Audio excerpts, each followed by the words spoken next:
La mort, c'est parmi les choses qui nous humilient tous sur terre.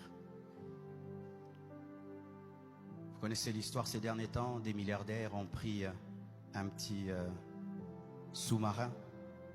Ils ont décidé d'aller visiter l'épave du Titanic de près. Et tout d'un coup, connexion perdue, ils sont morts, des milliardaires. La mort ne les a pas respectés. Au ciel, il n'y aura pas de deuil, il n'y aura pas de cri. Je ne sais pas si celui qui est assis ici a déjà perdu quelqu'un par la mort. J'ai perdu 2 personnes dans cette église que je n'oublierai jamais. Tu sais, c'est facile de prêcher au deuil des autres lorsque tu n'es pas très touché. Mais quand vraiment c'est quelqu'un que tu aimes, alors des fois tu comprends pourquoi certains, quand ils pleurent, ils disent des choses bizarres. Il y a un papa que j'avais dans cette église, je l'aimais tellement.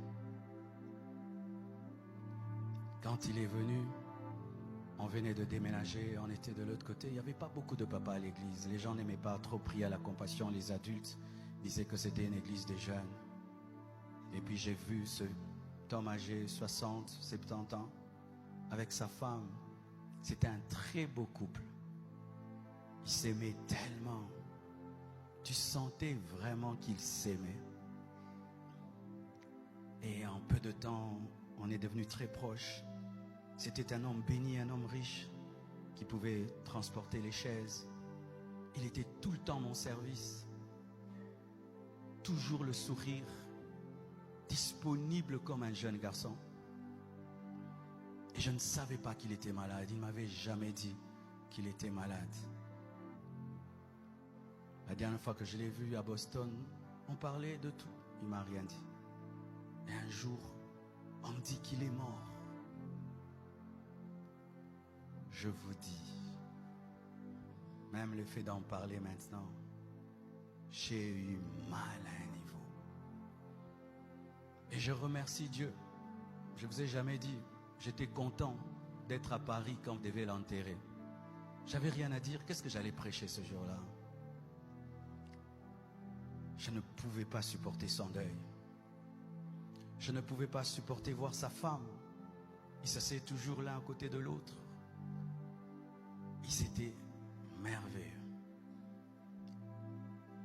Et chaque fois que je voyais sa femme sans lui, je pouvais savoir à quel point il avait mal.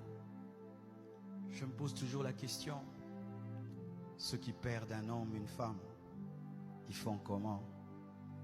Tu es habitué, elle s'assied toujours là. Ses habits sont là. Son assiette est toujours là. Quand tu blagues comme ça, elle répond comme ça. Comment ces gens continuent-ils à vivre? Vous tous qui avez connu une telle chose et qui continuez à être heureux, vous êtes des champions.